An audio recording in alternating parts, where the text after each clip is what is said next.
সময় মেয়েরা হেনস্থার শিকার। আপনারা যদি বঙ্গবন্ধু শেখ মুজিবুর মুজিব হলের দিকে তাকান, সেখানে কিন্তু আমরা যখন মনোনয়নপত্র গ্রহণ করতে চাই সেখানেও কিন্তু একটা মবের সৃষ্টি হয়েছে। এবং আজকে একজন আপু আমার শামসুন্নাহার হলেরই, তো ফাহমিদা আপু যখন রিড করে তার ব্যাপারটা কিন্তু লিগ্যাল ছিল। তো এই লিগ্যাল দাবিটা নিয়েও একজন আলী হোসেন সে হচ্ছে কি বললো যে তাকে গণধর্ষণের জন্য পদযাত্রা করা হোক। এই জিনিসটা কতটা সমীচীন।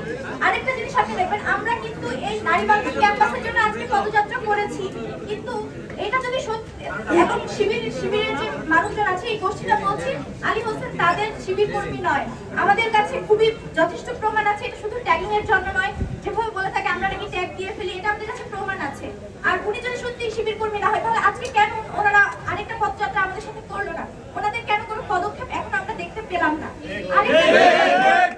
যুক্তরাষ্ট্রের 1 নম্বর জিম চেইন গোল্ড জিম এখন আবারও বাংলাদেশে। বসুন্ধরা আবাসিক এলাকা ও বসুন্ধরা সিটি শপিং মলে। যখন 5 আগস্টের আগে যখন আমাদের জুলাই আন্দোলন হয় তখন কত শত নারী এই আন্দোলনে অংশগ্রহণ করেছে, কিন্তু এখন কেন কোনো নারী এই জিনিসগুলোতে আসে না? কেন পলিটিক্সকে তারা ভয় পায়? কেন দেশের জন্য তারা কাজ করতে ভয় পায়?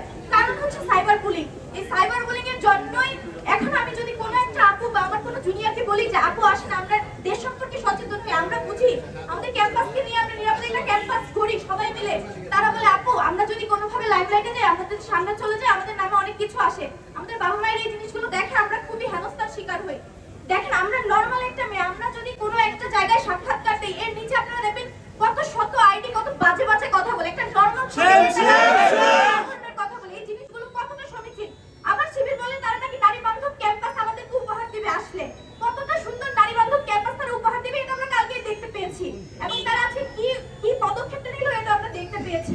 তো আমরা চাই আমরা প্রত্যেকটা নারী যেমন জুলাইয়ে আন্দোলনে অনেক সুন্দরভাবে কাজ করেছি, আমরা দেশের জন্য কাজ করেছি, আমরা আমাদের ক্যাম্পাস ভালো রাখার জন্য কাজ করেছি, আমরা চাইবো প্রত্যেকটা নারী যেন আমাদের পাশে থাকে এবং প্রত্যেকের সচেতনতার সহিত ডাকসুতে কাকে ভোট দিলে আমাদের নারী বান্ধব ক্যাম্পাস আমরা পাবো এই জিনিসটা যেন সবসময় খেয়াল রেখে তাদের ভোটের অধিকারটা তারা নিশ্চিত করে।